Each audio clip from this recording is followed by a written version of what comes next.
xibaar yu wér te wóor ca tàng-tàng ba abonnez-vous pour ngeen di mën di jot suñuy vidéo. dal leen ak jàmm seen bii di Buzz 221 HD kii di Imam Dramé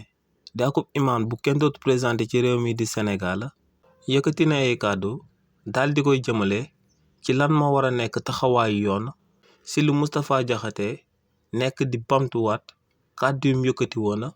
te li ni mel sababoon ñu tegoon ko loxo ci réew mi di Sénégal. si li ni mel kii di Imam Dramé ne kii di Moustapha Diakhaté ginnaaw bañ ko tege woon loxo lu tolloog 2 weer ci kaso bi ci réew mi di Sénégal bañ ko bàyyee première conférence de presse bi mu daan amal ak première sortie bu mu amal ci Maïmouna Ndour Faye ne kookee di Moustapha Diakhaté kàddu yu mu yëkkati woon daal di koy jëmale ci partisan Pastef yi ne kookee kàddu yooyu yëpp yëkkatiwaat na ko ndax ne Moustapha Diakhaté kàddu yu mu yëkkati woon da ko gën a dëggal waaye tamit day dëggal que ne xalaku du akub kàddu gi nga xam ne akub saaga la waaye ne Moustapha Diakhaté yamul si li ni mel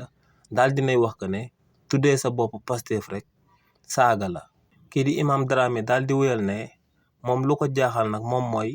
lu sabab ba tey kii di Moustapha Diakhaté jàppuñu ko daal di koy delloo ci kaso ba mu jugee woon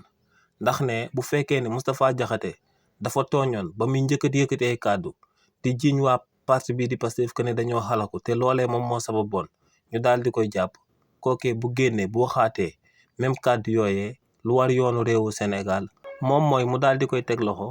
waaye tamit daal di jël ay daan yu gën a diis daal di koy tegaat ci ndoddam ndax ne kookee lu mu amal du lenn lu du récidiviste maanaam yoon da koo daal di teg daan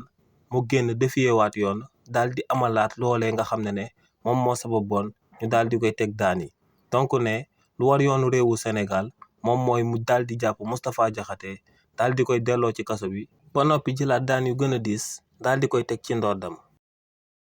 xibaar yu wér te wóor ca tàng-tàng ba abonnez-vous pour ngeen di mën di jot suñuy vidéo.